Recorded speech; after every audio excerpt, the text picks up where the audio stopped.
Yes. Okay, hello. Welcome to Toronto Bible Study Podcast. Our guest today is Bjørn from Denmark, an old friend of mine, and so we're going to discuss a few subjects. We're starting with Bjørn is an atheist. So actually, well, Bjørn, tell Mhm. us a little bit about yourself before we start. Well, as you said, I'm from Denmark.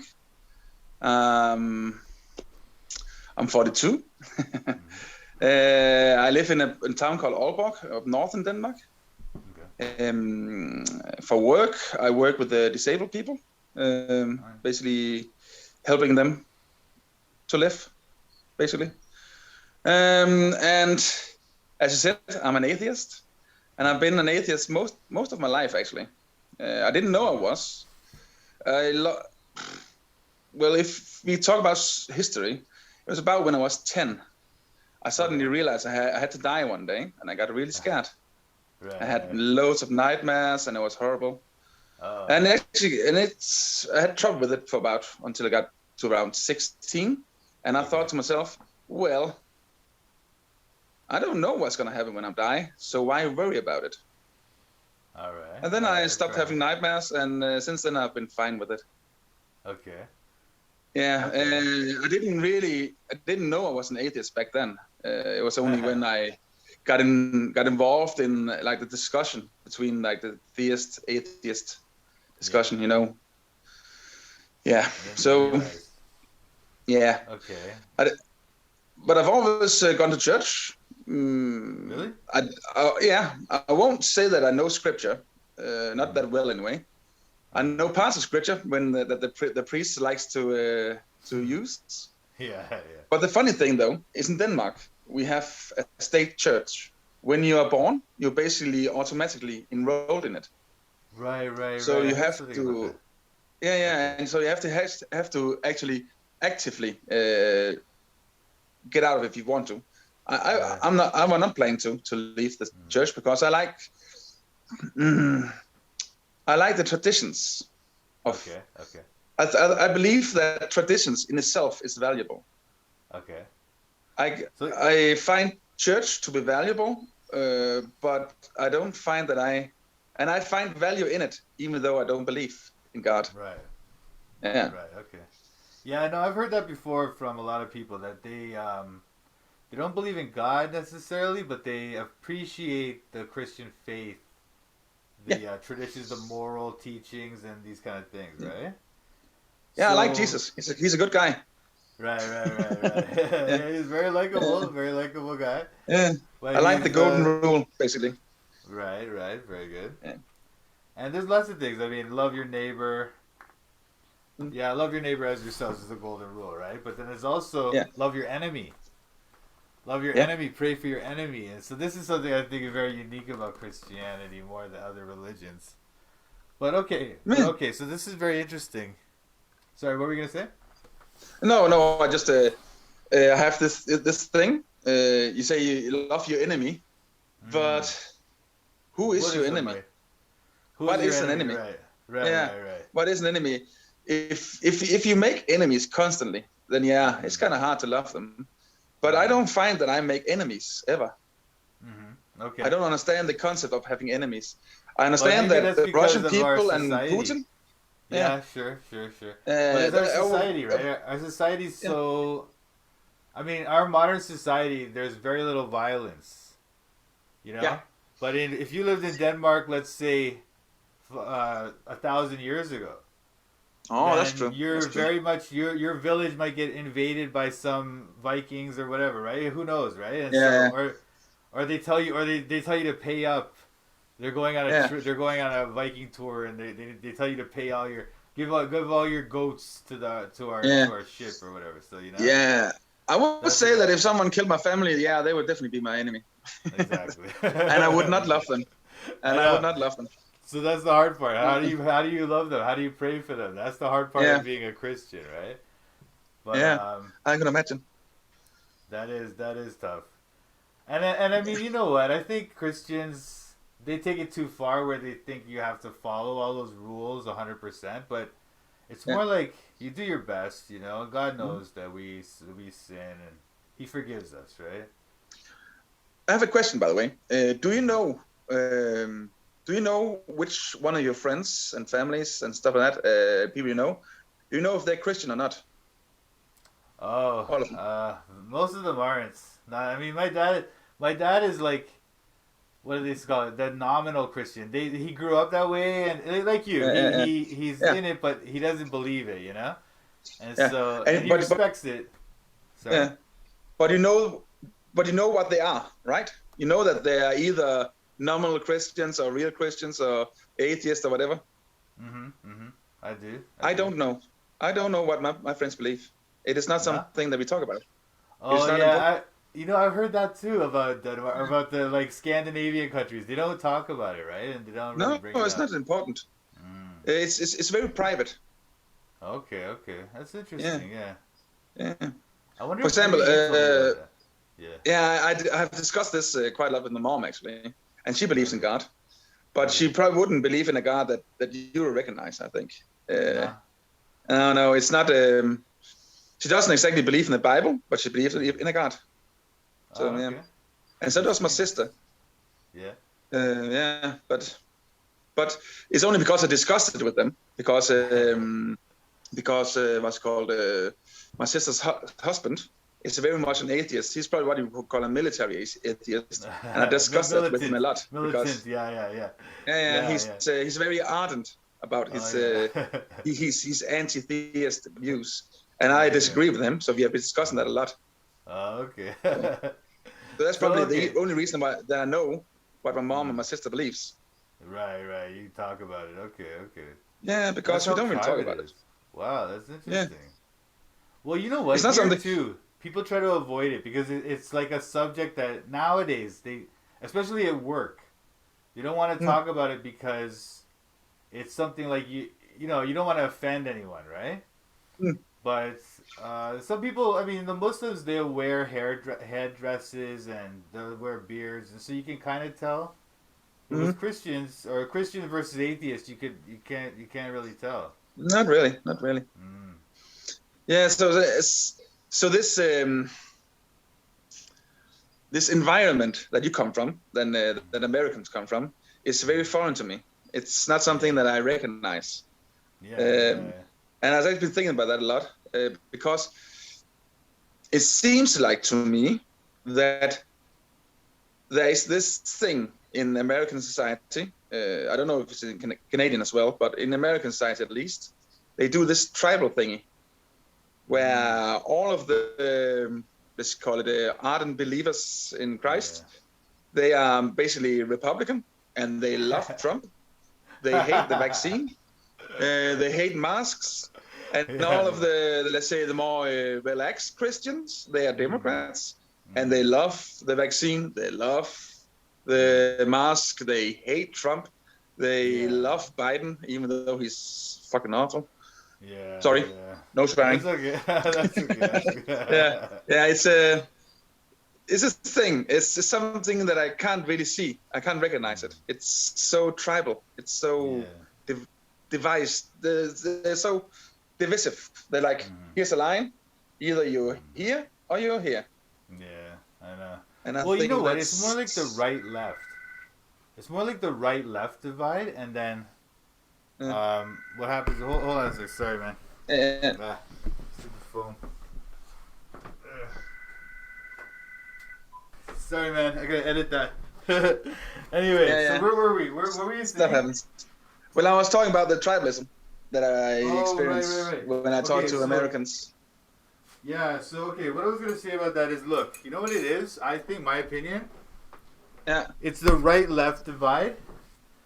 It's the yeah, right-left divide, and then you have within Christianity, you have right Christians and left Christians, you know, and so yeah. that's all it is. But then the reason some people will say Republican, it's not that they're Republican, it's that they're conservative, like me. I mean, I'm not Hmm. really conservative either, but I'm not, and I don't identify with Republicans at all. I'm much further to the right. Yeah, But I know. you know. But like, so I would say I oppose the Republicans. But the thing is, for me, it's like Western society was Christian, and then now it's become more, in my view, right? It's become more and more liberal, and so that's why I identify with that. What people call conservative is really just that old Christian, those values, the Christian values, you know. So returning to that is what I would support. So they call me conservative. Yeah, you know? I'm actually conservative too, but not in that way. Yeah, I know. You have like complex views. I think you're a very interesting person to talk about that. Well, if you look at the definition about conservatism, it is basically, the way I see it anyway, it is basically you cannot grow without roots. If you just destroy everything that is all your traditions, all of your history to create something new, you have nothing to build it on, and it will fall. That is the way I am conservative. That I value the history. What's called in English? The historicity of things. Historicity. Yeah. That's a little bit different word. Historicity. That's an interesting word, but it's a little bit different. But yeah, the history, the historical roots of things are important. Not necessarily that things need to stay the same. It is just that you need to know how they were. To create what becomes. To build on it, right? You want to build on it rather than tearing it down. Yeah, I think a lot of the leftists, they always want to tear down the old and build something new. They do. Yeah. And they don't understand why it doesn't work. They don't understand why is people suddenly stressed all the time. Why is people suddenly depressed all the time? It is because they have nothing to build their identities on. They have nothing to grab hold on. Because identity and yourself is a strange thing. You yourself has a firm foundation because you believe in Christ, and you have your faith to build it on. But if you do not have faith, or if you don't believe as strong as you do, then you need something else to grab a hold on. But if it has all been torn down, there's nothing to. So it creates these people who doesn't know who they are. It creates these people who just react, and they are constantly miserable. They're constantly angry. They're constantly. They don't know themselves. They are adrift, basically. Totally. And I think that's really sad, and it happens here too, as well. Oh yeah. Yeah. It's happening all over the West. The left has completely lost it now. They're completely. They don't know what gender they are. They don't know what race they are. They don't know anything anymore. They don't know, as you say, they don't know who they are. Yeah, no. Right. I would of course disagree with you with the gender thing. I would not be as liberal as those leftists who talk about it. I would say that it is not as just because someone says they are different gender doesn't exactly mean that they are. It can simply be because they feel wrong. Maybe it's not the gender that is wrong. Yeah. But for some, it is. Okay.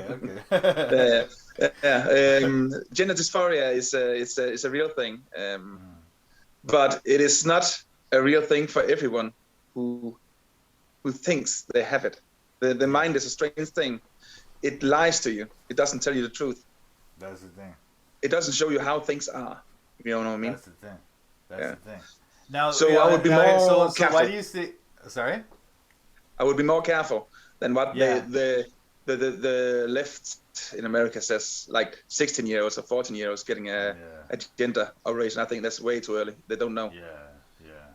Well, at least 18 and some serious investigation into them. Counseling, investigation, sure. Okay. But why do you think? Look, I mean, I'm the one who thinks that gender dysphoria is not a real thing, or that it's a psychological thing, right? But, of course it is. But why do you think this is something? Oh, so you agree that it's psychological? It's not. There's no biological component, right? Okay. So then now look. Why do you think then that an appropriate treatment for this thing, which is psychological, is to do radical surgery and hormones and all this stuff? Why was that appropriate? Because it is the only thing that will actually make them feel like a human. You cannot treat it. Maybe. Like you said, mentally. It's like you say mentally as if it is not real. Everything we experience is mentally. this world I'm seeing right now is constructed by my brain. Sure. It is not. Sure. I don't really experience it directly. It is my brain that experiences it, and it tells me what it experiences. It is the same thing with like gender dysphoria. You have a male body, but you feel like a female. Mm-hmm. But what if how it's could that be anything else than mental? Yeah. But what if it's just psychological? Like, what if you can treat it psychologically? What if? Because it's like, look at this. Well, there's a thing called body dysmorphia, where people think that they want to chop their arm off. They really want to do this, and they've done it. People will do it. But if they went to a psychologist and said, "Listen, I feel like a disabled person. I don't want to have this arm," they would say, "No, that's crazy. We have to treat you. We have to treat you psychologically, right?" But if somebody says, "I want to remove my penis," I feel like a woman, I want to remove my penis. Then they say, okay, go for it. It doesn't make any sense. To me, that doesn't make sense. Well, I would say, do not say, hey, go for it. I would say, let's look into that. Sure. But I was just saying, I think it's like... To actually find out if it's something that we cannot treat for you. And I have this view on these things, that as long as it doesn't hurt others, it's not really a bad thing. It's the same thing with homosexuality, for example. I do not see how that hurts anyone else. It might hurt themselves, but it's their own choice. You can make choices that hurt yourself as long as it doesn't hurt anyone else. I smoke cigarettes. That hurts me. And if I smoke something in the head, it hurts them as well. But if I do it away from people, it doesn't hurt others. So it is my own choice. I know it's stupid, but I still do it. Hey, I still did. I mean, I just quit recently. I just you can do it, man. You can quit, bro. I know it's hard. It's hard, but it's doable. You know what I mean? Yeah.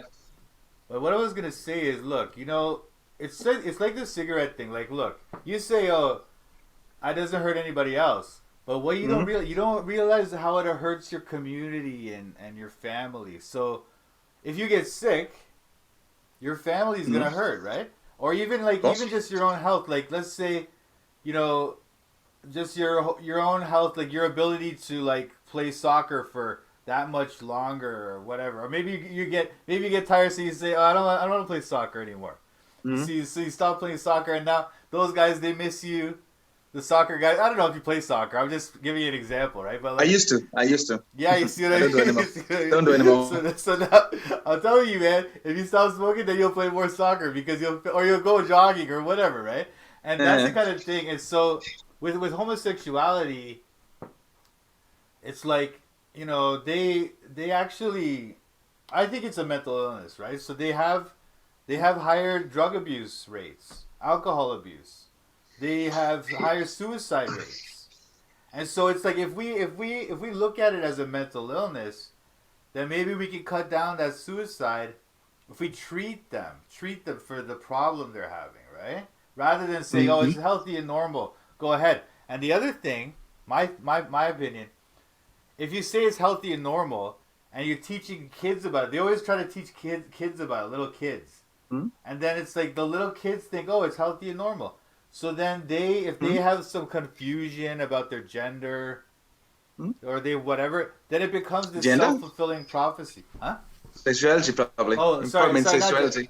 Sexuality, sorry. But if they have some confusion about it, maybe, when they're young, right, it's like a little bit weird.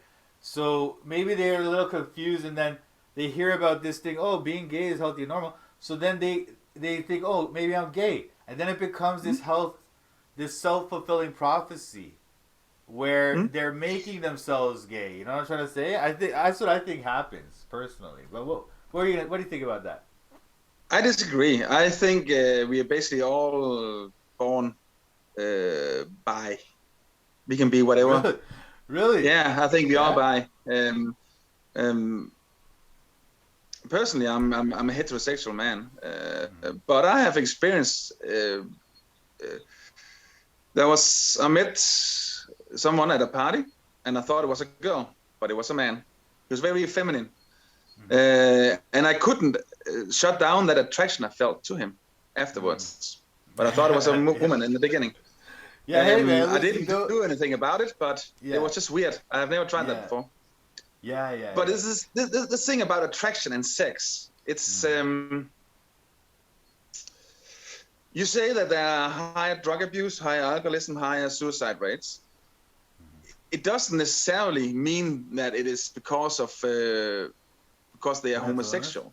It might be the way that society treats homosexuals. Oh yeah. You know, It might be the other way around. We don't really know. I know. You might be right. Yeah, that's what they say. But you look, might be you right, know what? but you might also be wrong. I could be wrong. But that's what they always say. They always say that, like, okay, so for example, the suicide rate. They say they're committing suicide because they're always getting bullied, or they're always, you know, they're being discriminated against. But what we see in suicide is that actually bullying doesn't really generally cause suicide. What causes suicide, or what's more correlated with suicide, is mental illness. And you know what? The LGBTQ population, they have a high level of mental illness as well, very high. Maybe. So it's interesting, you know. But maybe they also became homosexuals because they were badly treated by someone of the opposite sex. Like, for example, a lesbian became attracted to women because a man raped her, and she only feels safe with women, and stuff like that. The point, though, is this sex thing is. I wouldn't exactly say that it is like it is. I think it's fluent, more or less. Yeah. There's also some people who call themselves pansexuals. They are attracted to personalities and not gender. Yeah. So it's like, and my base point still stands. As long as they're not hurting anyone else, as long as those they are in relationships with, they do it by the free will.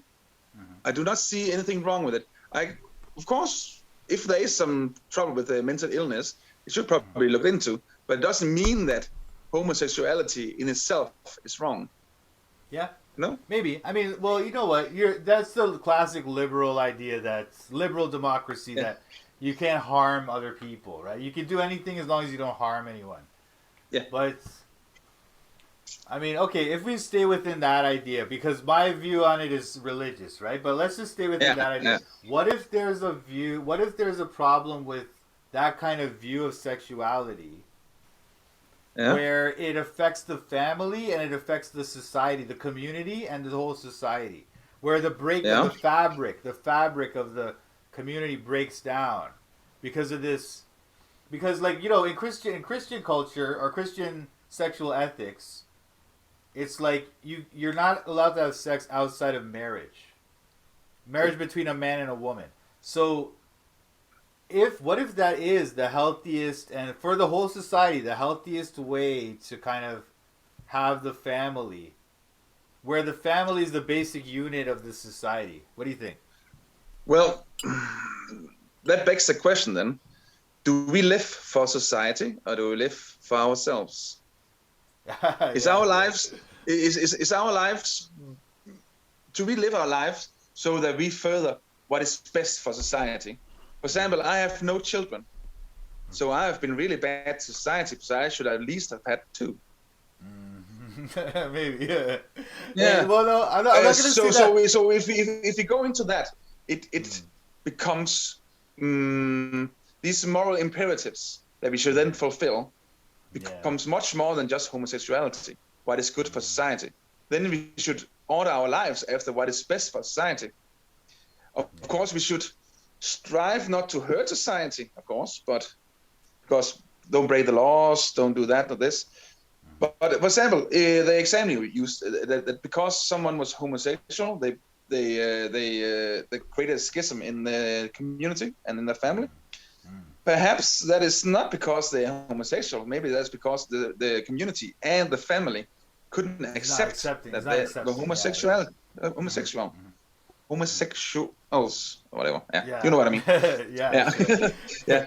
So that begs the question again: who do we live for? Do we live for our community and family, or is it reciprocal? Sure, it is reciprocal. Reciprocal, yes. You're very good English. Your English is Yeah. Fantastic. But like, Well, what I was lived in gonna England say- for more than a year, so. Oh, that helps. That helps. Yeah. And I discuss with people like you constantly. Yeah, I know. I It's know. more in words, more in writing than in words, though. So I have to Yeah. find them again. No, I hear you, yeah. But that helps. But I was gonna say, what if because we do live in a society as the meme goes, right? So Yeah. we depend on society. We do. So if we, I mean, there's certain things we do have to do, which is for the benefit of society. Otherwise, we are harming other people. And so if we harm other people, then that goes outside of your liberal, moral framework, right? So what do you think? True. So it's a toss up. But you know what? It is a level of it. It is a Okay. level of it. It is the strength of the moral imperative of help your society. For example, you're saying that being homosexual is bad for society, basically, because it tears apart families and it breaks apart the social fabric of the communities. Yeah. I'm saying it might. But for example, me, I have no children. Should I then be forced to have 2 children? Right. Okay, so now I don't think we need to go that far into it, because even there certainly are going to be people who don't have children, don't marry. I'm not married. I mean, I'm 44. I never married either, right? So I'm actually married. Oh, you are, but you just didn't have kids. Yeah. But, and she has children. I have none. Okay. They are mine as well now. So now, so that's the thing. You see, you're kind of fulfilling the same role. Even though you never had your own children, you're still being a father to certain children. You're raising them. You're doing that role. You're providing that service to the community. And now I have friends who are married, who never had children themselves, right? And they said, me too. They said, look, and they said, look, it's not for me. And I'm not saying, I don't want to tell anyone what they have to do. But what I'm saying is just that even with the homosexuals, I don't want to tell people what you have to do with your body. What I'm saying is that I don't want to have it treated as something healthy and normal. I want it to be understood as a pathology. They're sick. They have a problem. You know what I'm trying to say? Yeah, but and anyway. I really, really don't want that. No, I know. What about this? Hey, what about this, Bjørn? Why is it that they have much higher rates of being abused as children? Sexually Maybe molested. That's what makes them homosexuals. Yeah. I don't know. So then exactly. So that means that it's not. They're not born that way. It's not healthy and normal. They're suffering. I think none of us is born this way. I think something happens to us, and then our sexuality gives itself during our formative years. Maybe. That's my belief. That's pure assumption. That is only a belief, though. I know. That is only a belief because no when we look at the biology, biologically, look, we have sex. Biologically, the purpose of sex is reproduction. Yes. So then that means that sexual attraction to people of the opposite sex who are mature, not children, who are mature, that's healthy and normal. That's healthy and normal. And any other kind of sexual attraction, in my opinion, is not healthy. It's abnormal. It's pathological. Let me say like this, and if sex is only for if sexual intercourse is only for procreation, then I would say that there's a lot of sex happening without procreation. That's for sure. Yeah, I know. Hey, listen. The pill is just from the '60s, and condoms. Yeah. Okay, condoms. Maybe the condoms are 100 years or a couple hundred years old max, right? Yeah, they had some kind of thing before, but sex is. Yeah, there was some contraception. Yeah. I think they had. I think read that they had some kind of contraception back in the year 1000, some kind of pig test. Yeah. Like a condom. Like a condom? Oh, okay. Yeah. I know they had probably wasn't very safe. Wasn't very effective. Oh yeah, that probably wasn't very effective. But they used to have They used to have a drink. I think it's nightshade or something. They would drink it. The pregnant woman would drink it, you know, and then they wouldn't be able to. Like Yeah, abortion. It's abortion. abortion. Yeah. Chemical abortion. Yeah. But I mean, I don't know. I'm just saying. Look. I don't know what I was saying. I'm saying that love is love, and you can't really dictate what other people love. No, I can't. You're right. I don't like. And I do not see the harm either. That's the thing, though. My important thing is I do not see the harm. So even though that it might be mental, there's something happened to them and it affected them in a certain way, turn them gay, whatever. But I do not see the harm in them being gay as it is, as long as it is what they want, the personal choice and stuff like that. Anyway, fair enough. I think we can keep talking about this for a long time. Yeah. We'll keep going. Okay. Something that I want to talk about. All right, tell me, what was it? Sometimes when I'm discussing things with the Christians online, they say you should just, you say it too, investigate the subject further, more deeply. Okay. Yeah, you say it too. Okay. And that's true. You can go out and read sources. You can go out and find more knowledge about stuff. Yeah. But because my basic belief is that you do not decide what you believe, basically. I didn't decide that I didn't believe in God. It would be so much easier if I did. Then I would have all those night terrors as a young kid. I would have been free of those. But I couldn't believe in God. I couldn't believe that after I died, a merciful God would take me up to heaven and grant me everlasting life in a perfect place. I just didn't believe it. It was not in my power to make myself believe. Okay. And for you to understand this, say to yourself, could you make yourself not believe in God right now? I know, it's hard, right? I don't know. Yeah. I don't think I could. Yeah, it probably would be hard, yeah. Yeah, it's tough. I believe that these, especially these core beliefs that they have, that like, I do not believe there's any gods. I do not believe that I had any choice in this matter.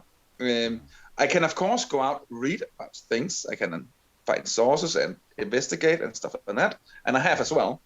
Maybe you have done it more than I have. I don't know. But it's what I've found is that as much as I find this confirmation bias in Christians, I find it in myself as well.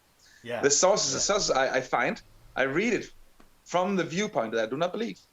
Yeah. So I see different things in these texts than you would see because you do believe. Yeah. So when you have these central core beliefs, they are shaped. They are very hard to change again, and it is not in your power to do with your own will. Right. It has to happen organically. You have to be convinced, and you cannot convince yourself if you do not believe it. Yeah, I agree with you on that. Because you know, I used to disagree. I used to want to try to apologetics, like try to convince you, oh, there's historical evidence for Jesus and the resurrection, oh, the empty tomb, and but now I think, you know, you're right, because the confirmation bias is very strong. You're right. So any evidence I present to you, you're gonna find some way to reject it. And and also that you present to me. Go ahead. Mm-hmm. Yeah, and also this evidence for the resurrection and the empty tomb, which I will reject out in basically just like that, because it's not important to me.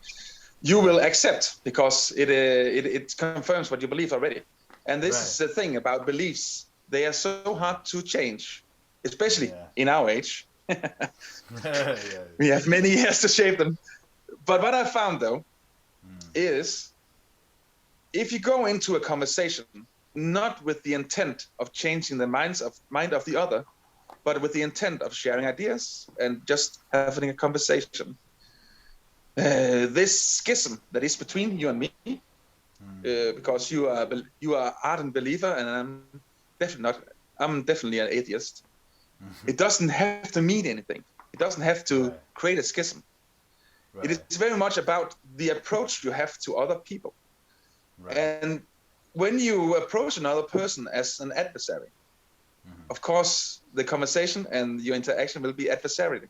Adversarially. But if you don't, but yeah, good. but if you go towards other people as if they are interesting people, then you will usually have interesting conversations.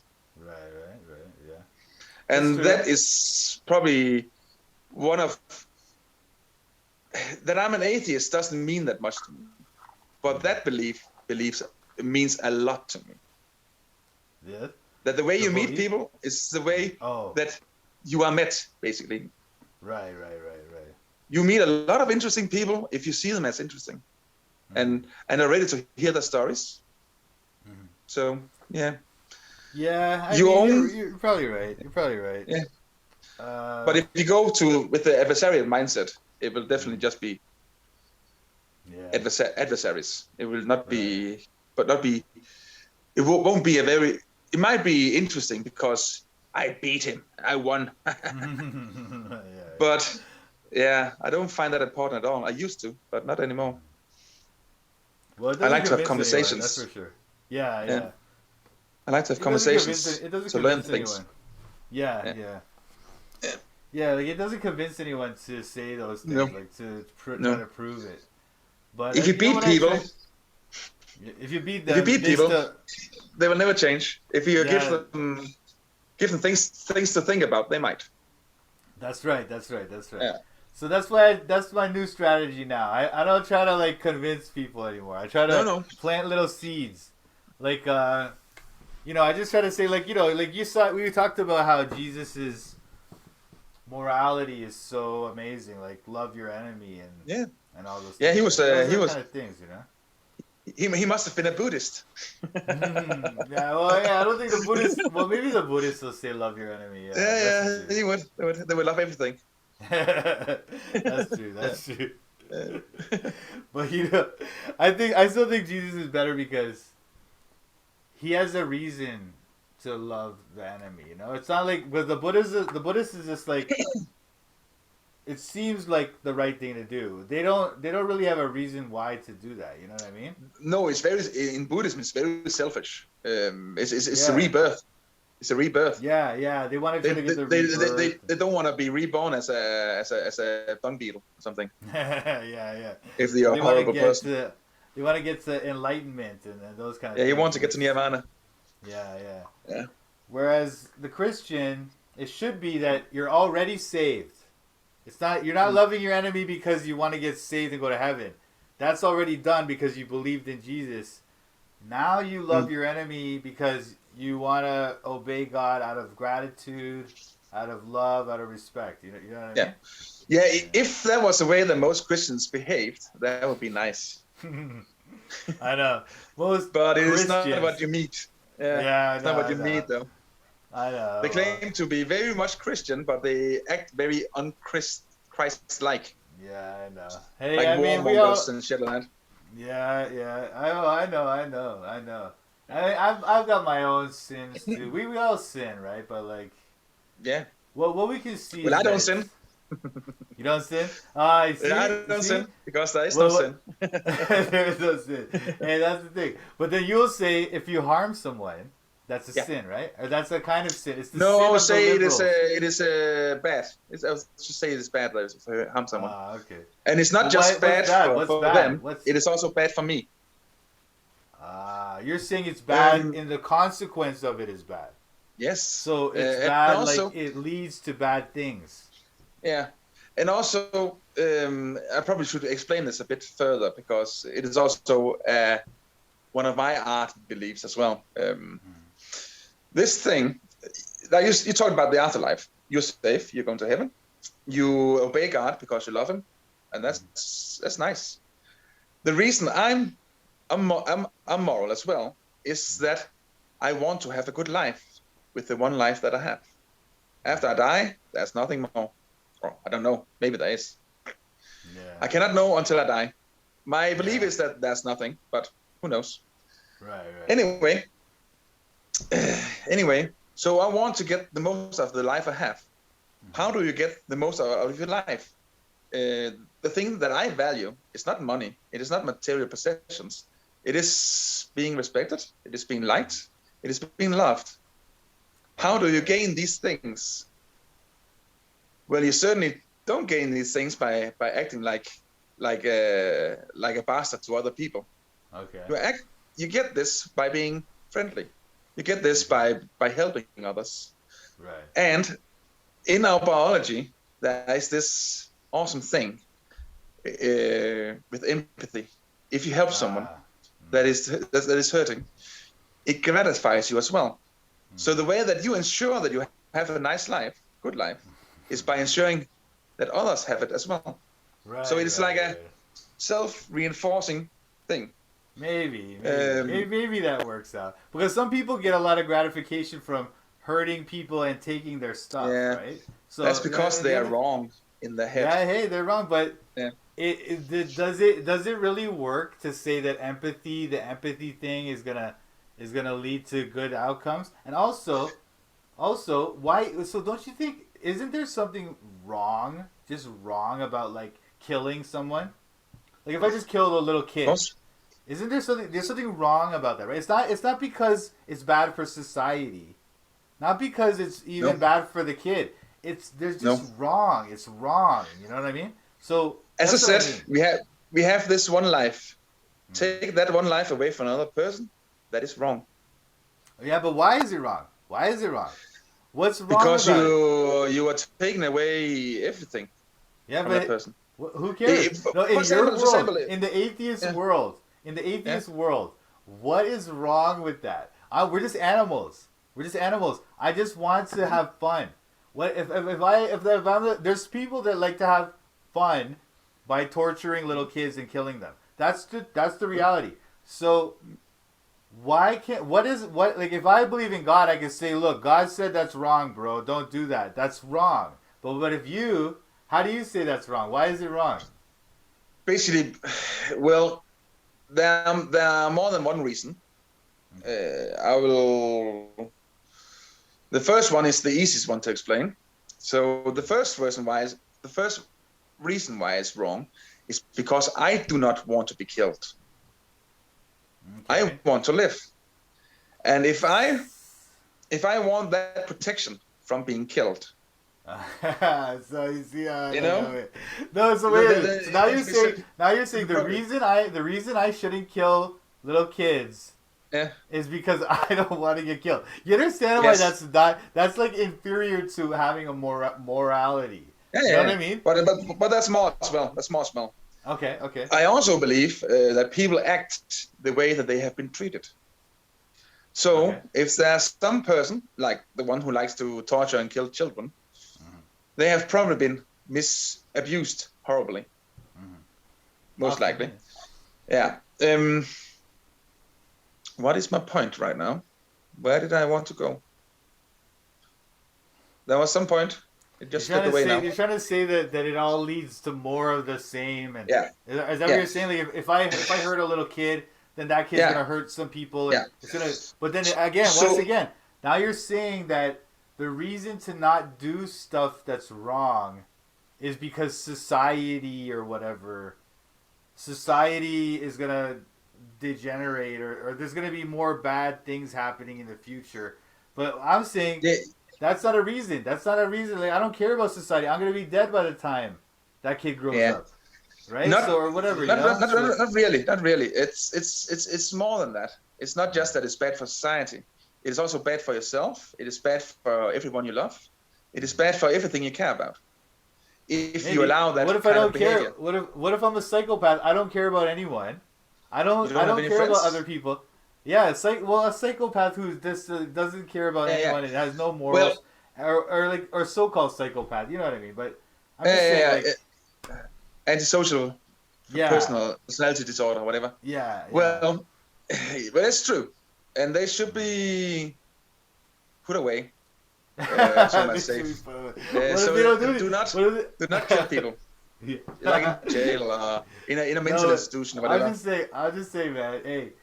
You're saying it's wrong because of society. Like, remember before you were saying, do I live for society? What do I remember you were saying that because of the gays or whatever, and I was like, wait a minute, it's not about society. It's like some things are just wrong because they're wrong.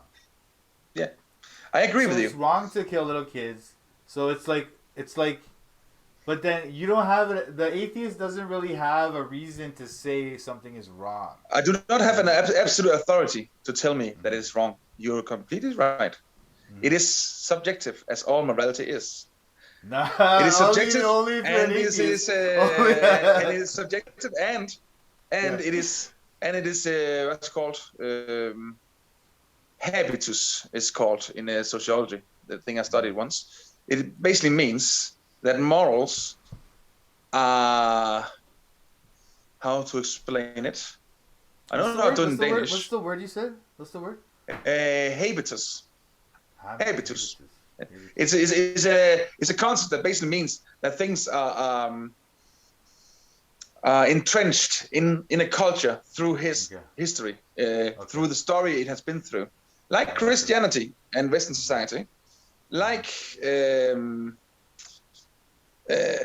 reason we think things are very wrong, like killing children, which it's easy to see because it's also bad for yourself, it's also bad for society right now, but it's also because we have been taught it by our parents, and it is ingrained in every layer of society, in every layer of sociality, that is wrong. Well, you know what? I'll put it. But you're right. But you're right. I cannot point to an objective arbiter that says that, like God. I cannot. Yeah. Well, you know what? Think about this, Bjørn. Because child sacrifice, and this is literal. This is like, I'm not talking about some psychopath torturing and killing a kid. I'm talking about the religious order of the society. Torturing and killing little kids, right? We used to be all over the world, and it was very, very common. And what was the big thing that stopped it? Christianity.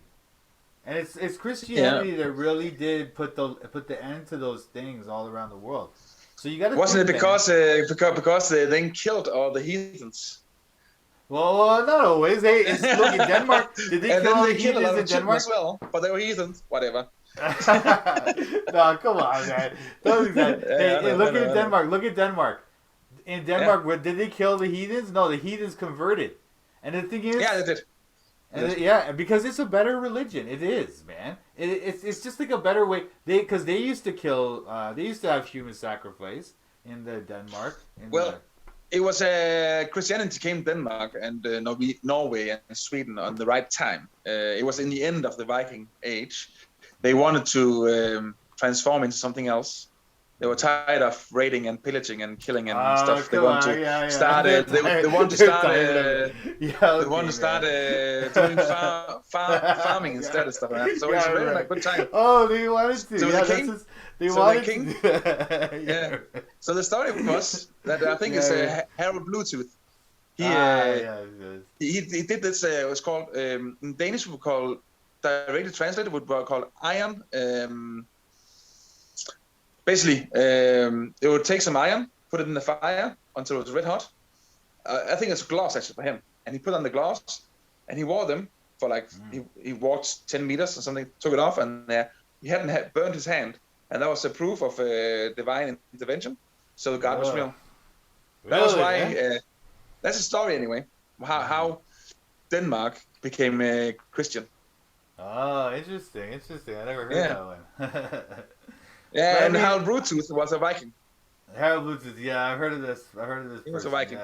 Yeah.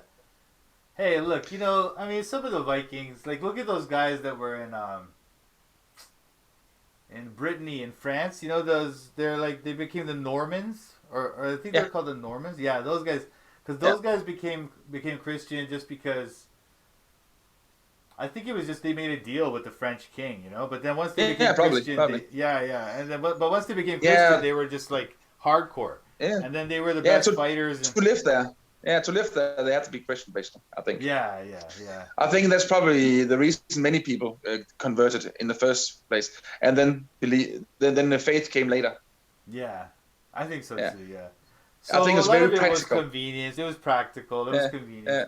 But at the same time, I mean, look, we're talking about societies all over the world, again, all over the world, where human sacrifice or Mm, child sacrifice was considered normal, even morally good, and then yeah, now we're switching to a society where it's completely wrong. So now we know yeah. it's wrong.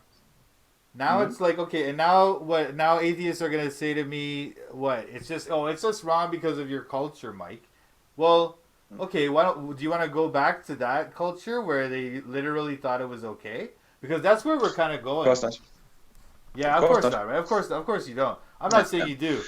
I'm not trying to say you Oh, do, but I'm saying like we're kind of going back there. Like look at the way these people are we going will. back to child sacrifice? Well, I'll tell you how we are. I'll tell you how we are. First of all, we have Yeah. abortions by the millions, millions of Yes. abortions, and then look at this too. Look at this too. The way they treat kids now. These leftist weirdos will take their little kids and say, "My daughter thinks she's a boy, so she's a boy," and then they're or like even little boys, and then they'll make them into drag queens, and then they'll tell them to become transgender little kids.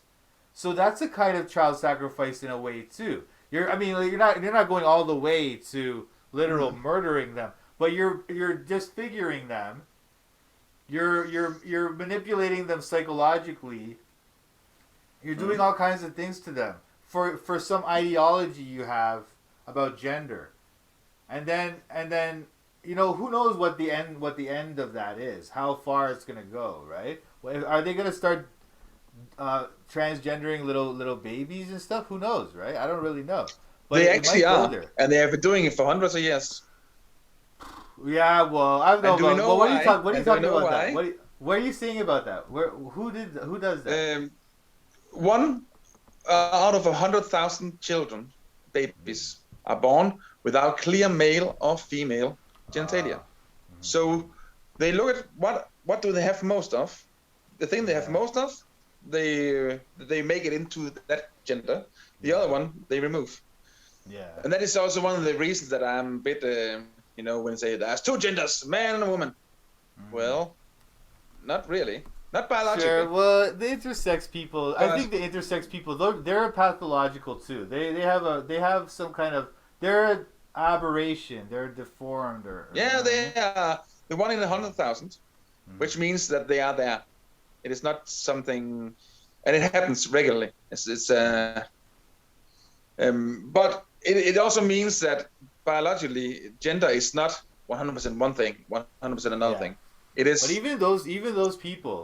those yeah, they people, have more one thing. they do tend to, yeah, they do tend to Yeah, go one way or the other, right? So yeah, yeah. it's like But if the doctor probably shouldn't make the call right when they're no, babies. no, They should probably wait a bit, but they're gonna go one way or the other, and so it yeah, is good to kind of.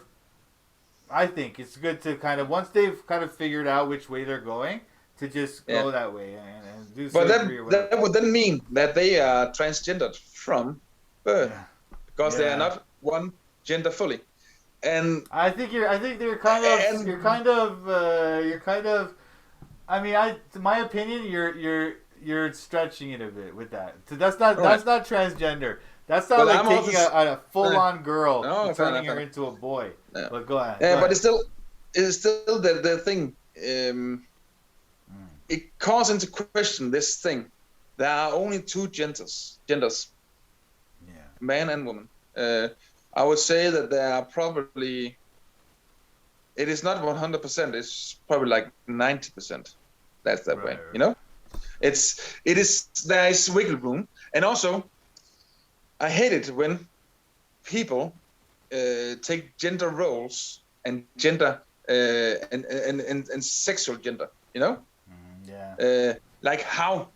Well, you are a feminine man. You cannot be a man. Well, and Yeah. why is I that a concern of yours?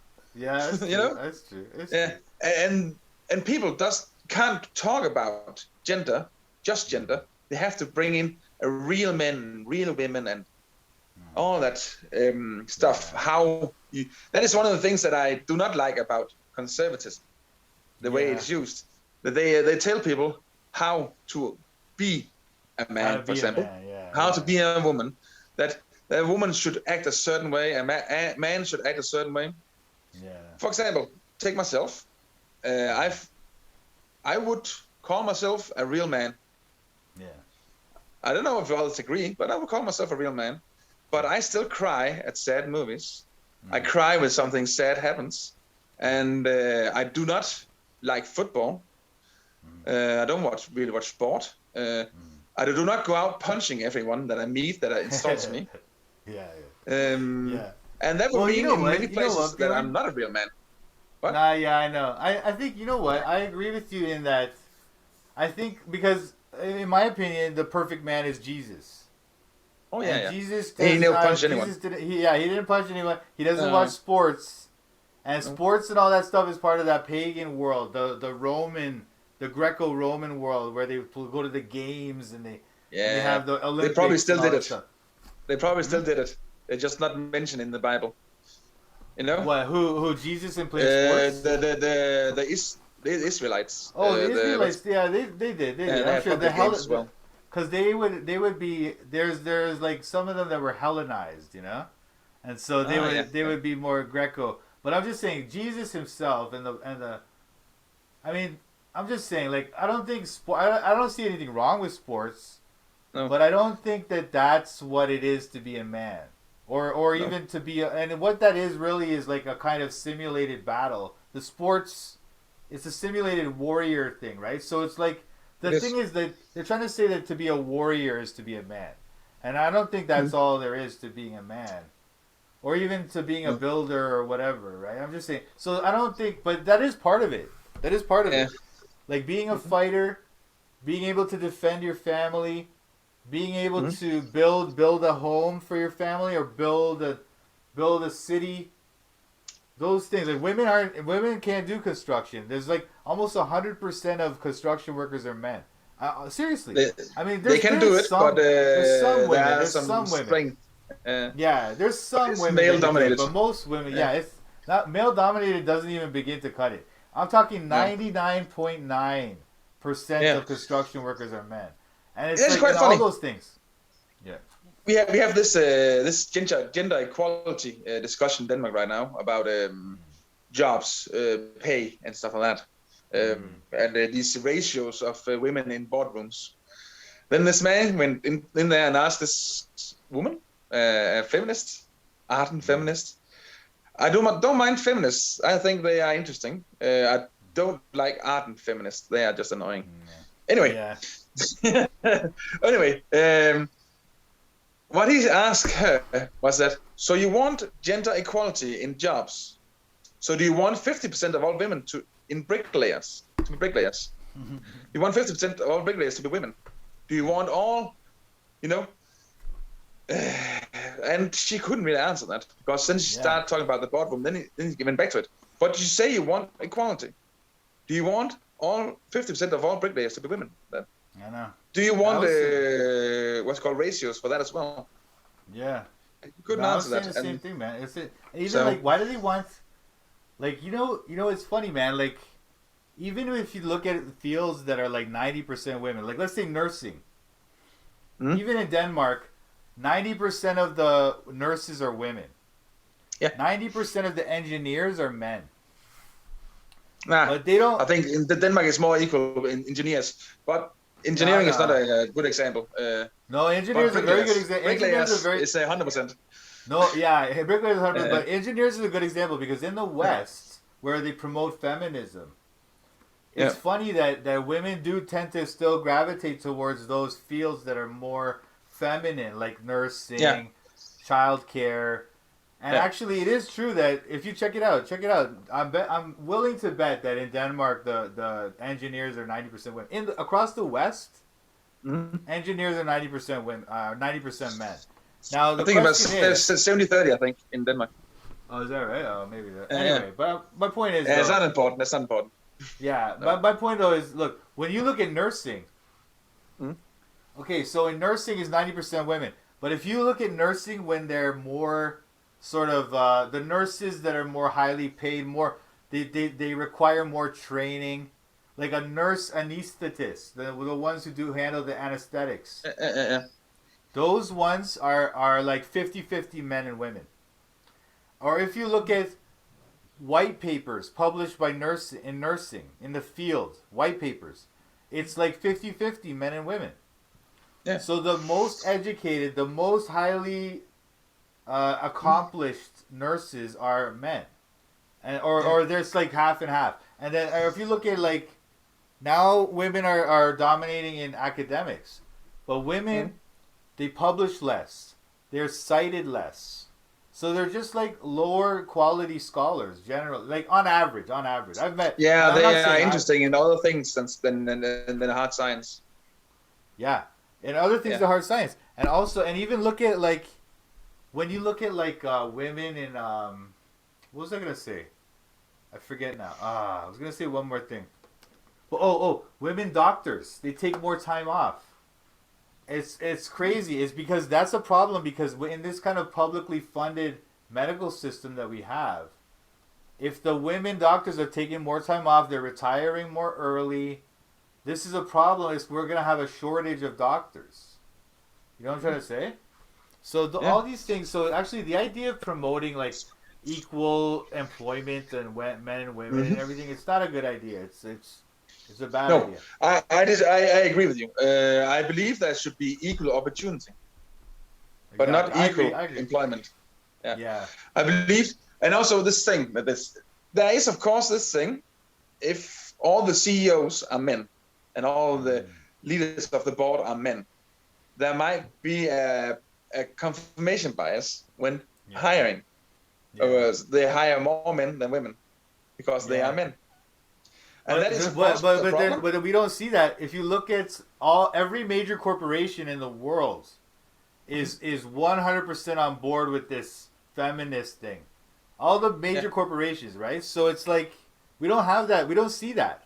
Although people will say that, that's not what we see. We don't see that. Actually, all the major corporations are trying to get women in the boardroom, and they're trying to find women to do these jobs. You know what I mean? Yeah. But the problem is women don't want it. To be an executive, to be a CEO, the hours those guys put in, the work they put in, it's crazy. True. Those 80, 90 women want to have weeks. families. Yeah. Women want to have families. They want to have a life. And I understand that. I appreciate that. That's why they're supposed to be mothers. Mm-hmm. If we don't have women out having babies, then that means the only half of the population that can have babies is working 90-hour weeks and trying to be a CEO. Well, she's never going to have a baby. You know what I mean? But what were you going to say? Yeah. That was one point.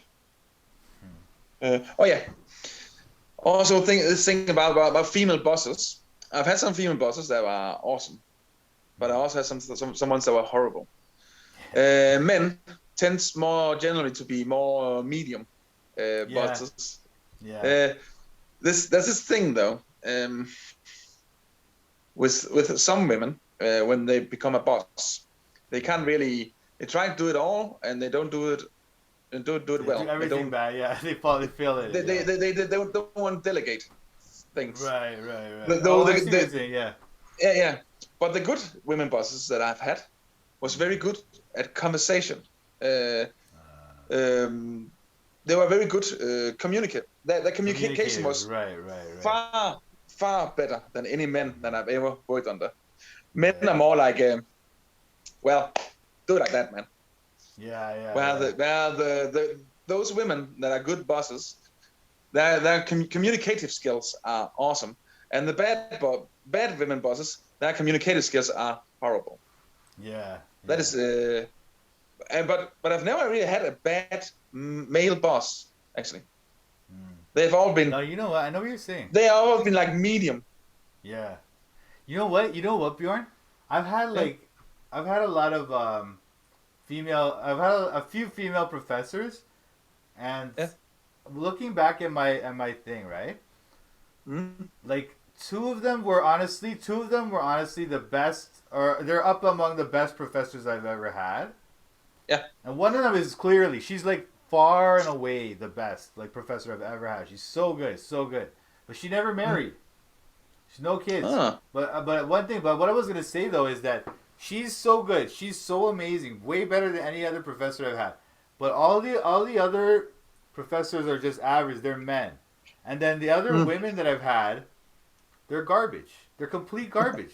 And I used to I get into fights with them, and they're feminists, and they're like weirdos. And it's like, I don't know. Anyway, what do you think about that?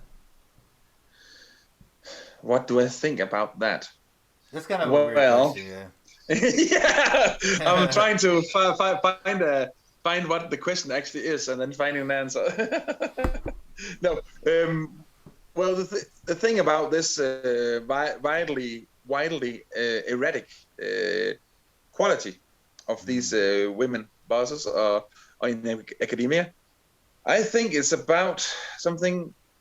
I think actually it's something that those women that are really good, they do it as women, whereas those women that are really bad, they try to do it as men. Yeah, totally. To be honest, because women are better at communication than we are. Yeah, they are. They are better at emotions. They are better at coming to agreements and stuff like that. Mm-hmm. They're better at mending fences. Mending fences than men are. And those women that I had that were horrible, they didn't do that at all. They tried to do it as men, and they were bad at it.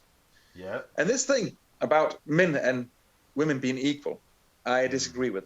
We are not equal. Well, we are equal, but we are not the same. We are different. Right. And our brains are different, and what we want is different. Our physicality is different. So if we could come to a place where it was okay to be different, but being treated equally, that would be nice. I think that would be true equality. I think we were there before feminism, because feminism takes that away because they try to create equality. So by what they try to do, my opinion, feminism is actually female superiority or gynocentrism. Yeah, it's like a bit like some of the ones in Black Lives Matter. They became black superiority instead of white superiority. What's it called? White? What's it called? Supremacy. Yeah. Black supremacy and not white supremacy, like revenge or something. And of course, it should be equality and not supremacy for anyone. That's it. Well, what do you think about this? Like, it's funny, like, with IQs, right? There's a slight difference in IQ between men and women. It's like 4%. That's average. Or 4 points. 4 points. But then when it's a bell curve, right? So at the top of the bell curve, that's going to be a big difference. You know what I mean? So that's why, like, the most intelligent. What do you mean? Yeah. When you get to the high intelligence, you're gonna have way more men. And when you get to the very highest, it's gonna be all men, or almost all men. And so, but when we go to universities, now it's majority women. So what we've done is tipped it over to the point where, in trying to get equality, we've flipped it. We've actually discriminating against men. And that's why little boys do worse in school. I think it's because all the teachers are women. All the elementary school teachers are women. And then they're all feminists. And so they get it and they start teaching the little boys all this feminist claptrap. Oh, you're oppressing women. And they discriminate against them. They don't even realize what they're doing, right? But they are. And then the little boys, they don't do it well in school. And then that's what happened. What do you think? Well, I'm going to do this in a couple of steps because there was more than one thing. Well, to begin with, there is the thing with the intelligence, the IQ. First of all, IQ measures a specific thing. If there was an IQ test for emotional intelligence, women would probably score a lot higher than we would. Yeah, but men are generally more intelligent spatially and analytically as well. Very good. Well done. That's not easy, I know. They're generally more intelligent that way, but emotional intelligence, women are much more intelligent than we are. Maybe. So yeah, I don't know. Even yeah, that, I don't know. Even that, I'm not 100% on that because there's some conflicting science about yeah. that. But yeah, sure, And okay. actually, Mm. they figured out emotional intelligence the most important thing to be successfully socially. So Okay, but is that anyway, what we want? Is that what we want in academia, or do we want the most intelligent IQ? Who cares if they're because aren't we? Isn't that the kind of stereotype? Like there's these genius academics, but they're socially awkward weirdos, and they don't. You know what I mean? Isn't that well, that's the thing? the problem with those highly intelligent is that they are generally socially inept and they can't really work in teams and stuff like that. Yeah. I've worked with a guy Mm-hmm. in a factory where we cut sausages. He had an IQ on 165. He was the most intelligent guy I ever met, but he couldn't speak to me properly. Yeah. He Yeah. couldn't really interact with the world around him. I'm fairly intelligent as well. I'm about 135, I think. Maybe I've become more stupid as I'm going older. I haven't tested myself for a while. But the other ones who were normal, like 100 IQ, they couldn't interact with him at all. I could interact with them a little bit, not very much. Yeah. But those people are so socially damaged that they will never, ever be worth anything in academia. But Maybe, what was the point? Because look Anyway, at somebody like Nietzsche. What yeah. are you gonna say? What are you gonna say? Go ahead. Well, actually, I want to comment on the last part what you said in the beginning for this one. The thing about the children in schools living in a woman-created society in school or sociality in school. I agree with you 100%. Yeah. They have, because it is women-controlled, they have created what is acceptable and what is not acceptable according to how women are. And as you just said, women and men are different, and so are boys and girls. Girls are usually they mature faster.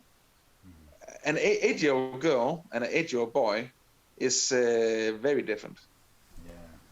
An 8-year-old boy would probably fare better with a 6-year-old girl, I would say, like when they play.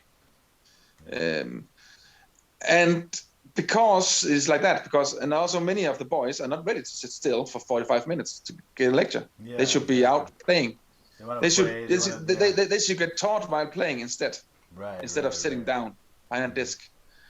But they don't, because first of all, the way we view the school system is still based on how we viewed it in the 60s, where they could hit the children if they made too much noise, and they can't anymore. And here in Denmark, they did this thing they called what do you call it? They have these special classes for people who have like ADHD and behavioral problems. So they have these special classes where there were less children and more adults, so they could taken care of and still learn something. Maybe not as well as in normal classes, but they did this inclusion thing. So now these special classes have been shut down, and these children are out in the classes now, and it's mayhem. Yeah. And also, so I agree with you. And also, like my generation, probably also your generation, is basically raised by women.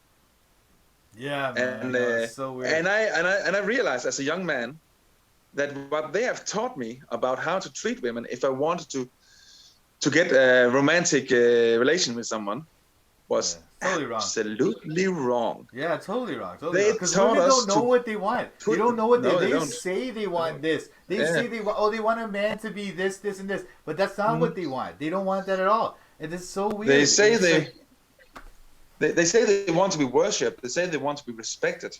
So when a man is worshipping them and they don't know them, it is of course nice if they already in a relationship they get worshipped. They like that a lot. Sure. But if you're not in a relationship and you're trying to hook up with them, get together with them, that is not how you do that. No. The way you do that is basically telling the woman that, look at me, I'm valuable. You need to work to get me.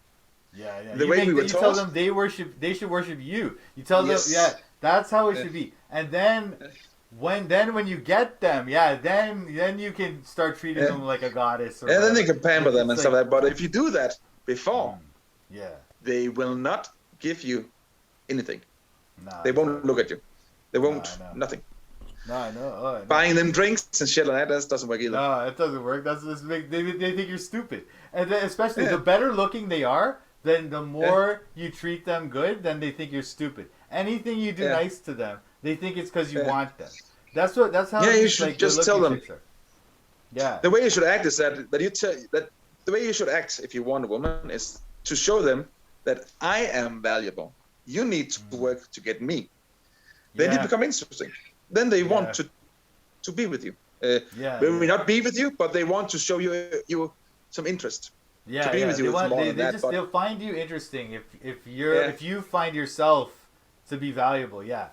If you think that if you show them that you're valuable, overly confident is the best way to get women. Yeah, exactly, exactly. Tell them. Exactly. And if they do you want to buy me a drink? No, you can buy me a drink. Want to? That's fine. yeah, exactly. But the chicks that are teachers that are telling little kids these things, you should worship women. They're like, oh yeah, you should. Like they don't even know what they don't even know, man. It's like anyway. Well. Anyway, you're so right. Do any of us know what we want? Yeah, exactly. Well, but you have to imagine those women as well that raised us that way. They came from a society that was male-dominated, where men drank and beat the women a lot. So they, of course, didn't want that. Right.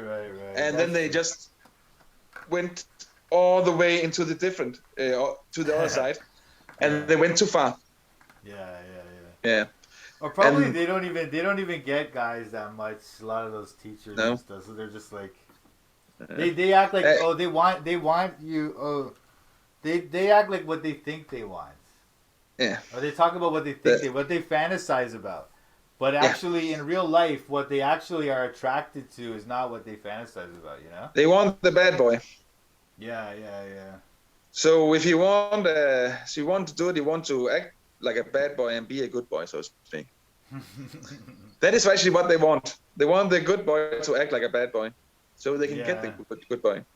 That's it. That's what they really dream about, Or that's the best of all worlds for a woman. If they get a good man who looks like a bad boy or acts like a bad boy or whatever. Yeah, exactly. But exactly. The whole bad boy thing, I think women just want a strong man and a man who's got integrity.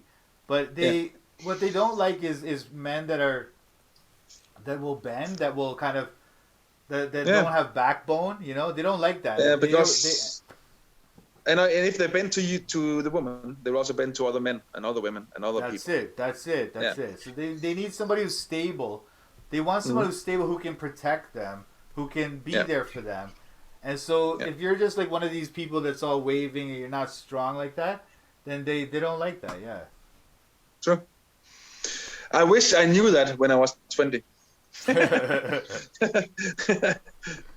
figured it out. I met my wife when I was 20s, like, when I met my wife when I was like, when was that? I was 39. So there was a lot of time that I could have spent better. Hey man, it's better. You know what? We grew up in a society thinking like many partners is good, but now I think. No, I don't think so. Especially, I don't think many partners is good. Oh, you don't, right? See, that's the thing. No. So what? Oh, you. But I don't necessarily think that one partner is good either. I think some 2, 3, 5 is probably nice, as long as all the partners is based on an emotional connection. If it's just sex, it's not good. Right. Just sex for the sake of sex is destructive to yourself as well. Yeah. There's nothing worse than like, to walk home after a one-night stand, to walk home and feel empty. Yeah. That is horrible. The walk of shame. That's what they call it here, the walk of shame. And you just feel empty. Yeah, it's terrible. not, and the sex is never good. What you want is someone that you like or love, have a relationship with them. And it might not be the one. It might not be the one that you marry, you stay with for the rest of your life. Certainly wasn't for me. But I think I was more or less celibate for like 5 years because I didn't find anyone I liked. And I didn't want that one night stand. Didn't like that at all. I thought it was empty and hollow. What about, isn't it like, doesn't the heartbreak of those breakups, you know, when you find someone you really like, you're with them for a few years, that heartbreak, and also when you finally get with somebody permanently now, you're always gonna have that in your mind, that woman who you thought you were gonna marry or whatever, you know what I mean? And it's like, I'm not saying you could meet somebody who makes you forget about her. It could happen, but I'm just saying that it's hard to do that, right? It's hard to forget about those ones that you thought you were gonna marry or whatever. It is. Yeah. It takes a lot of courage to go out and meet women with a broken heart. Yeah, that's hard too, man. That's why I think that the Christian sexual ethic, it's like you only marry one, or hopefully, right? And so maybe they die or whatever, then you have to remarry, but it's like the idea is that you stay a virgin until you're married, and those are the only two. Yeah. Even kissing. You shouldn't even kiss another man, okay? And what I'm saying, why I think that's good is there's something very beautiful about that relationship that those two people can build. Those two people who've never had another one. They've only had each other. They definitely need to be in agreement about it. Yeah. Yeah. Well, they should be. The thing that I have with that is that there are things that you get to know about yourself sexually. And it's nice to know that before you meet the one you're going to spend your life with. Because it might also influence the choice that you make. For example, imagine being a virgin, finding a wife who's a virgin, and not being compatible sexually at all. Yeah. That would be horrible. But because sex is important. The sexual intercourse and the sexual, it's important, yeah. It is full of intimacy, and it's full of emotion and pleasure that you share with each other. Yeah. Well, and imagine finding one that is horrible in bed. No, I know, but here's the thing. What's horrible in bed? What is horrible in bed? Let's see. Two people, they're both virgins. They don't know anything about sex. Really. No. They've never had it, right? Well, so now they both can't give each other pleasure. Yeah. Yeah, but here's the thing. Here's what happens. So they won't know. Ideally, right? The two people should be open, communicating, and it's like tell each other what you like. Don't be shy. Talk about it, right? And then you get to know what she likes. She gets to know what you like, and then you get better at it over time. You practice. You definitely get better at it. So that's what I mean. Get better at it. So that's why. That's why again I will still say that I think the two virgins getting married and never having anybody else, that's the best way, and it's also the most stable. They have the least divorces. Yeah, and I'm not against that at all. As long as they are in agreement about it, you know. Sure. Yeah, and that's also one of the things that I've figured out about relationship. If you are in agreement of how your life should be, how you want to live together, that is actually, love is important, but the other things are actually more important. Yeah. Of course, if you love someone, I actually think love is more important. Agree. Because love will lead you to fix those other problems. Yeah. I think sex makes it so much easier to grind each other off when you live together. Yeah. If you can just be angry at each other and then go to bed and get all the frustrations out, it's much easier. Yeah. Anyway, it's 1.5 hours now. Oh, you gotta run? Oh, okay, yeah. You know what? No, don't think I had to run, but I'm getting tired now. It's getting late over here. Oh, yeah. Oh, is it? Oh, sorry, brother. Okay, so it's almost. Is there anything else that we didn't cover that we were gonna talk about? I think maybe I would probably would like to talk a bit more about the tribalism I mentioned in the beginning. Yeah, Because I well, think, hey, it's getting very bad now, right? It's getting yeah, really. because I think that is probably one of the greatest. Well, there is many threats to an American society right now, but that is one of the greatest ones, at least to fixing things. Because if the two sides of the issues can't talk to each other and sees each other as enemies, and they really do, it's horrible. Yeah. On the page we both are that Brian Nagel, I think it's called, and Chris Steele. Do you know those? I can't remember those guys. I think so, All right. Anyway, in LVR in left versus right or something. Or what was yeah, yeah. But the Brian guy is very much a left-oriented guy, and Chris is a conservative. Okay. I'm not quite sure how right he is, but I think he might be less right than Brian think he is. Anyway, they are on opposite sides of the issue. Chris can actually talk to Brian, but Brian really can't talk to him. Every time he talks about him, he calls him a Christo-fascist something of another, and says that he can't handle women, blah blah blah blah, and he just can't talk to him. It's constantly insults on insults on insults. Yeah. And if you watch the mainstream media, the MSNBC and Fox afterwards, and they cover the same thing, you see the same thing as well. It is. It's just horrible. It's really bad. It's really divided. Yeah. And we are in a position right now where the state in the US begins with the truth ministry and and cracking down on people who doesn't follow the official narrative of the government. And if those two sides can agree that this is bad, then it will happen. Yeah. Well, that's the thing. Yeah. The left is gonna support it.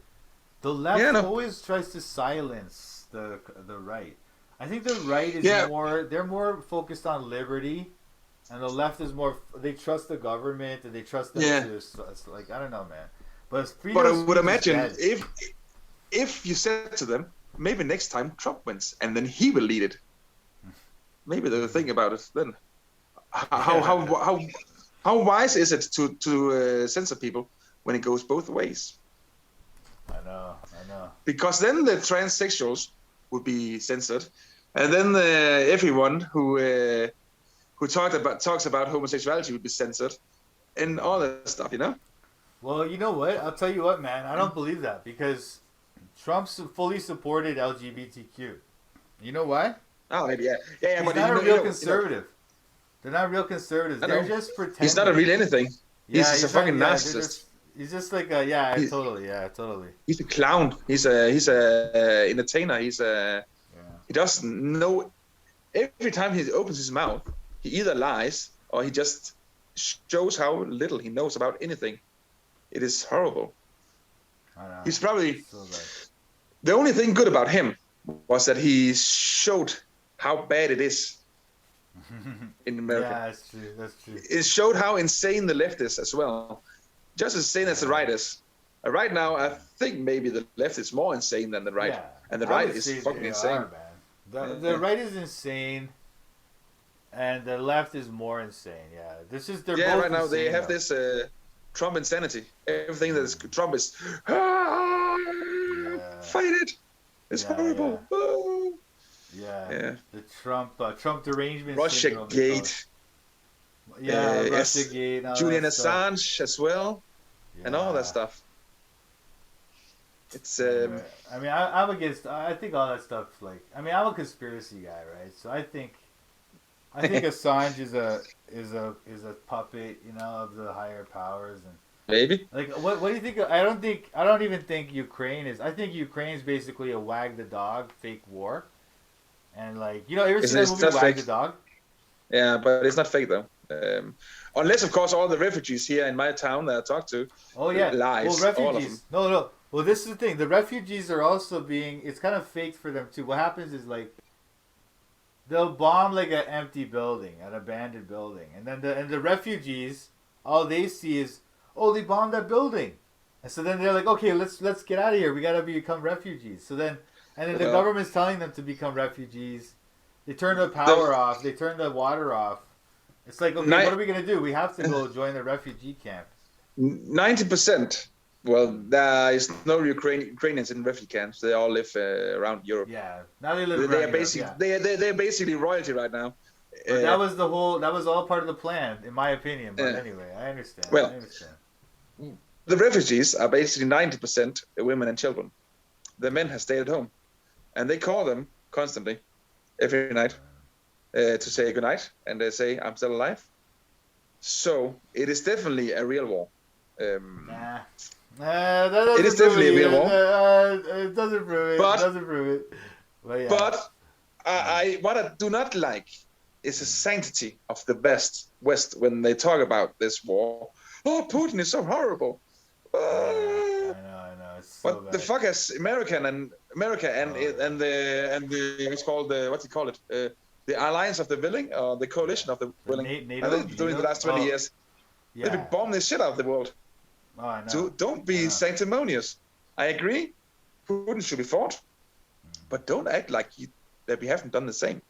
No, I know. All of the world. Even the fact, I don't even think Putin, like the way they present it, as if he's some, like, okay, let's say the war is real, right? I'm gonna take your side on that. No, but fair enough. The idea that Putin is like some Hitler-esque villain, is untrue, and they don't talk about how NATO pushed him.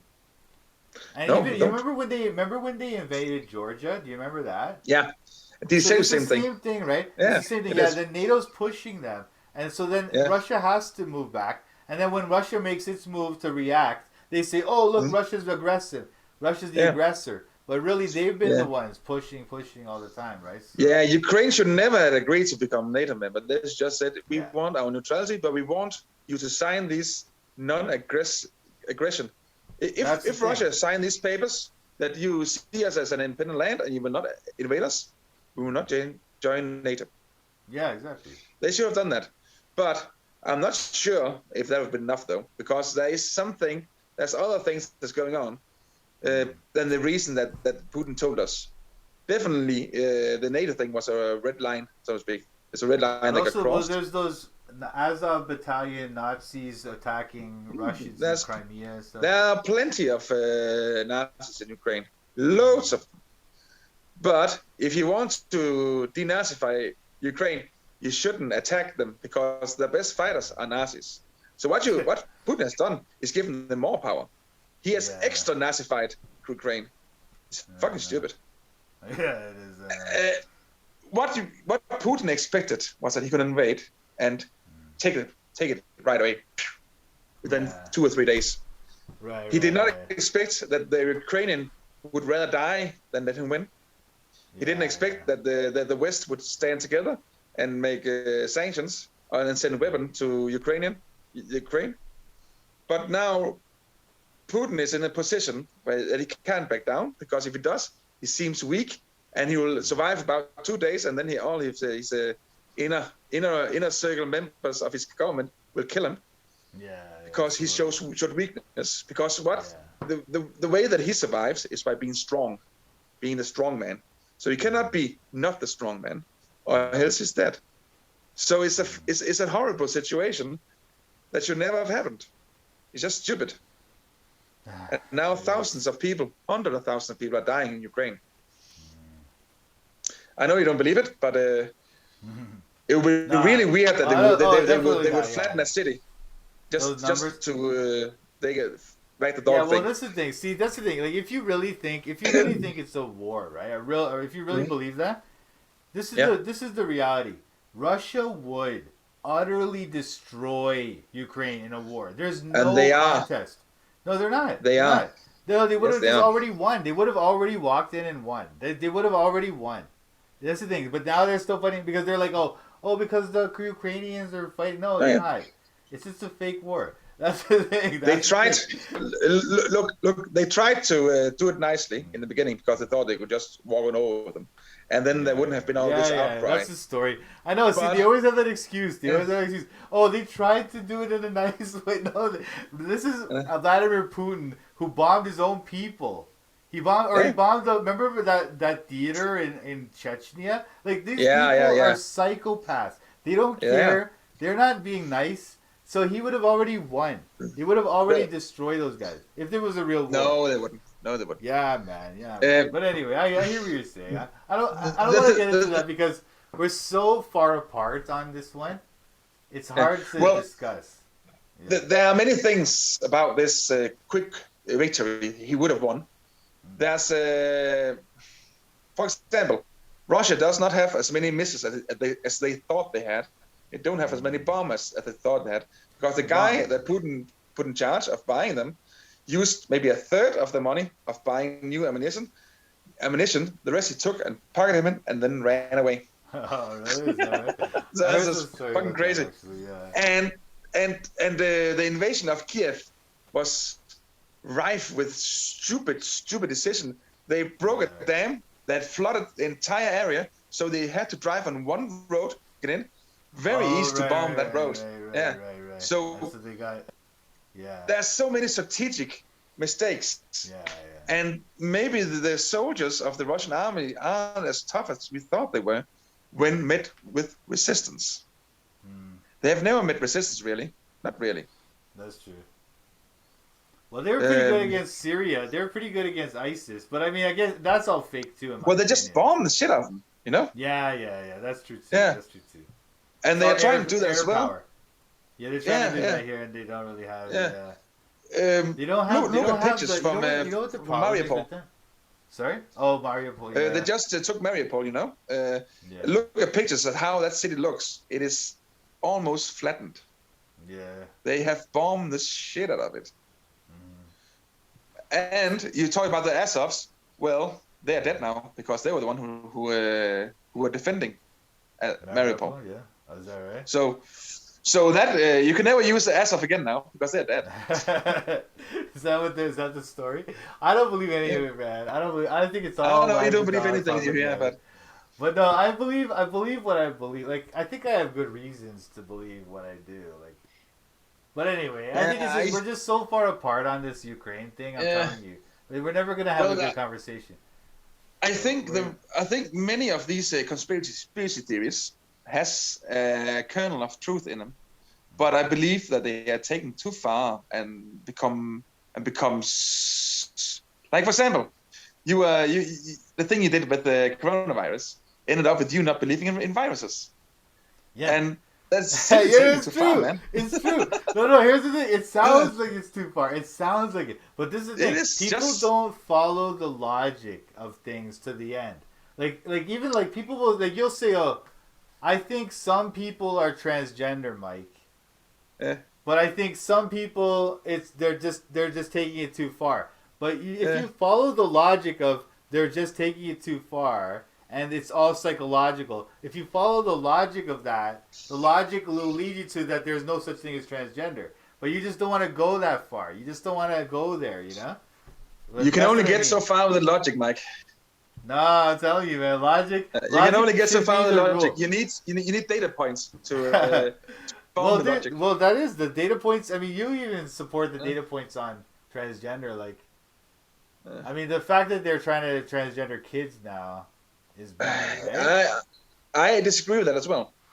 So, but I do why not is it believe bad? that simply Why because is it bad? you say for children. If it's true, because they don't know. Because they don't know. Well, what if they do know? Because they're the experts, the psychologists or experts. They say they know. Then wear some clothes from the opposite sex, gender. Just wear clothes. No, but the experts. Hey, the experts are saying that we should give them hormones and chop their penises off and stuff. They shouldn't.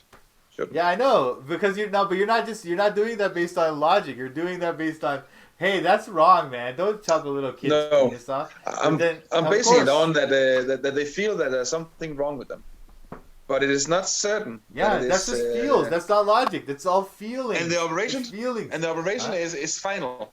The operation, when you have had the operation, if you regret it, you're just fucked. I know. Well, again, you're basing that on the fact that it's such a bad outcome, but like you're not looking at the logic of why do we even believe that transgenderism is a real thing? All right, let me ask you a question. Does mental illness exist? Yes. Well, probably. All right.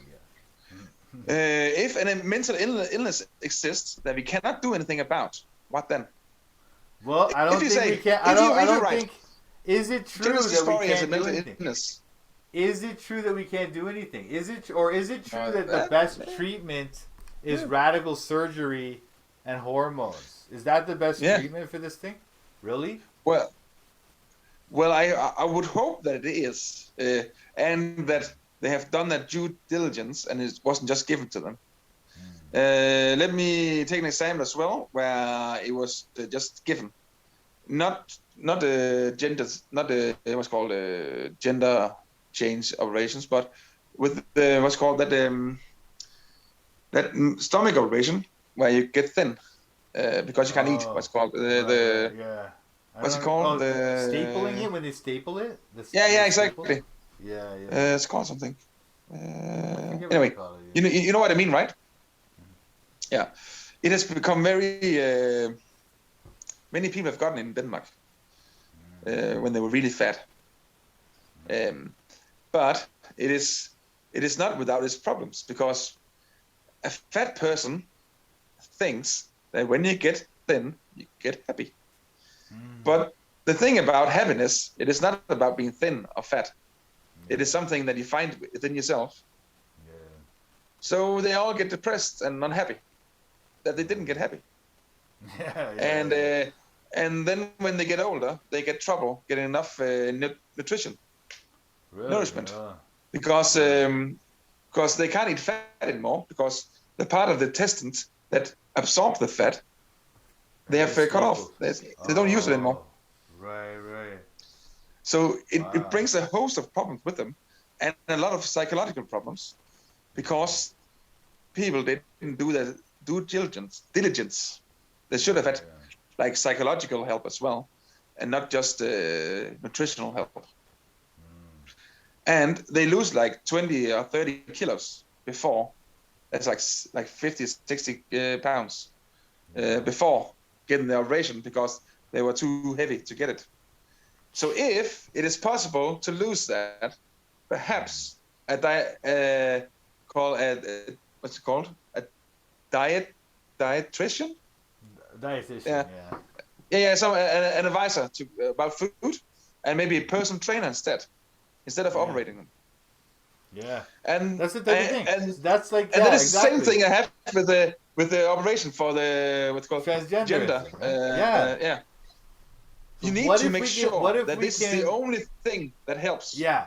So that's what I'm saying. Now that's what I'm saying.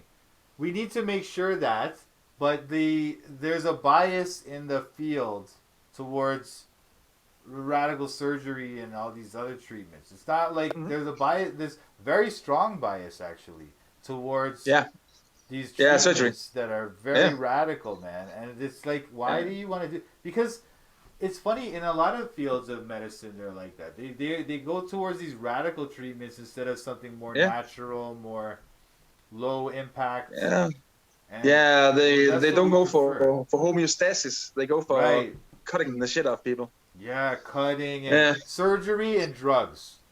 And drugs, you know? And it's like, the more chemicals you can put in your body, the better. Yeah. For example, some studies have shown, for example, against the coronavirus, if you had if you ate a lot of D vitamin and some other vitamins as well, your outcome when you got infected was much, much better. Nobody told about that. Nobody told anyone about that. And now that the vaccine is useless, I remember that. And so the outcome. You don't believe the corona exists?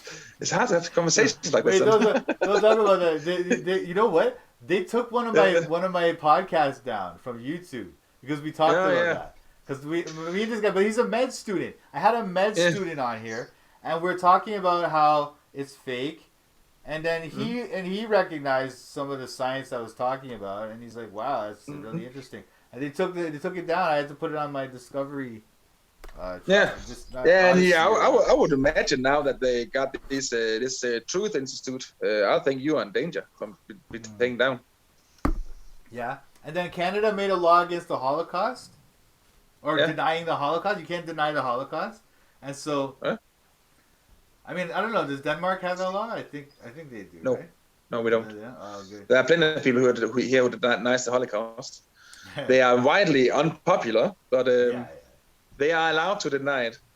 Okay. You see, in Canada, it was practically illegal before. Like, one German guy got deported, a famous guy. He got deported back to Germany. He died in jail there. He died in prison there. Yeah. But it's like here, now they make it illegal. Now it's fully illegal. And then I put it on YouTube. They took it down immediately. Gave me a strike. It's like, whatever, man. That's the danger of censorship. I do not like censorship at all. I think there should be some limits on hate speech. But I think instead of censoring the YouTube, I think it should be something up to the law. Yeah. If you're doing hate speech directly, the police should get involved. Yeah, or whatever. Or maybe, I don't even agree with that. It shouldn't be done with internet censorship. Yeah. And even if that's... I don't even agree with that, but let's say that's true. I never said anything against Jews. I said... I went out of my way to say, look, I don't hate Jews. I like every Jew. I never met a Jew I didn't like. No. In my life. I've met Jews I don't like. I have met many Jews I don't like, but I've met some I like as well. You don't hate their whole race, though. That's the thing, right? No. And it's weird. I detest Israel. Yeah, Israel. I don't like Israel at all. I mean, as a nation state, they got problems, man. That's pretty bad. They are horrifying. Anyway, yeah, but I get what you mean. I get what I mean. But that's in Denmark we have something about hate speech. You are allowed, of course, to deny the Holocaust. You are allowed to deny that there's a war in Ukraine, but you are not allowed to threaten Ukrainians with violence or say that or follow them around, yelling at them and harassing them. That's okay. Because that would actually be hate speech.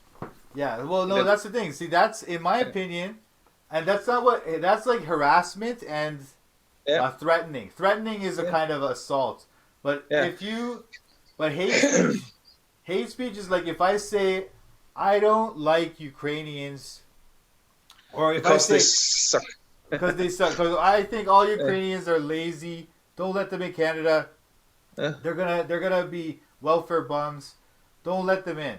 That's hate speech, But I don't agree. I think that should be allowed too. I just don't think that's hate speech. Actually, I don't think that would be hate speech. If you said that they should all die because they are women, that would be hate speech. Okay. Well, even that. Let's say that. I'm not threatening them. I'm not saying to a specific Ukrainian that I want to kill you. I'm saying that I think Ukrainians should be killed off. I hypothetically, right? So is that hate speech? Is that really hate, or even if it is hate speech, should that be illegal? Should I not be allowed to say that? Who cares if I say that? What does that mean? That is actually a good question, I would say. Yeah. I think also maybe it's something to do with the amount, maybe. Saying it once, saying it twice, not much effect, but if you keep preaching it, basically. If you keep badgering, they are vermin, they need to die, they need to be erased from the surface of the earth, and you are trying to convince other people about this. That would be a little bit different, I think. But saying it once, that you think that, this is my personal opinion. My personal opinion is that Ukrainians are whatever, I don't think that's hate speech, actually. I can agree with that, because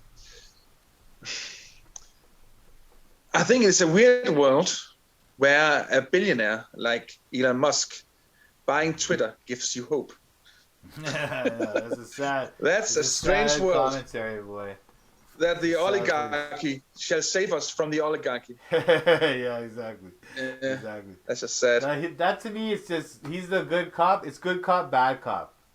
And he's the not, good though. Cop, he's one of the bad ones, but he's not as bad as the other ones. Well, good cop, bad cop is a game they play. The two cops, they're both against you. They arrest you. You get arrested, right? But one pretends nice to you, right? And so they try to get the information out. But anyway, listen, brother. I know you gotta go. I actually have to take off soon now too. So Yeah. Listen, well, 2 hours thanks talk so much. it's suitable. I'm glad. And it was a good Yeah. conversation, bro. I'm so glad we Yeah. had this talk. I'm so Yeah, I glad agree to meet too. you finally, bro. Yeah, you Because we too. always And actually, talk online. I have to say that you are much more agreeable than I would imagine from our talks on Facebook. Yeah. Well, you know what? It's probably because this is a podcast. You know, we don't because I don't want to get in a fight with people. You know, but on the online, it's kind of we just let it go, right? But anyway. Yeah, it's also when it's a conversation, it's different. You know, it is easier just to talk to each other than trying to convince each other. You know, on writing, it's different. In writing, it's different. Yeah, we're more debating and yeah. Yeah. You need to be But this is a concise here. great You can talk just blah blah blah blah blah blah. Yeah. Yeah. But this is a great conversation, Bjørn. I hope Yeah, you'll I come like on it too. again. I hope you'll come on again. I Maybe in a few might months. do. But I have to say though, I won't come on just for a chat. We need to have something to talk about. Yeah, we gotta get some good stuff. So think of some stuff, and then in a few Yeah. months, you know, I'll give you an email or whatever. We'll set it up. Maybe we should talk a bit more about Ukraine then, because then things should be more clear. Okay, what is going to happen there? Right. Okay. Unless, of course, it's just going to be eternal war in Donetsk. Who knows? No. Could be. We'll see. Anyway. All right. So thanks for watching the Toronto Bible Study Podcast. This has been our guest, Bjørn from Denmark. Something is rotten in the state of Denmark, but it's not Bjørn. He's a good guy. Anyway, brother, thanks and so I'm much. an atheist. Oh my God. And I he's think an Mike atheist. has lost it. Unfortunately, you know, we're working on that. We're working on it. We'll get him. We'll convert him soon enough. But all right. Thanks for watching. Bye bye.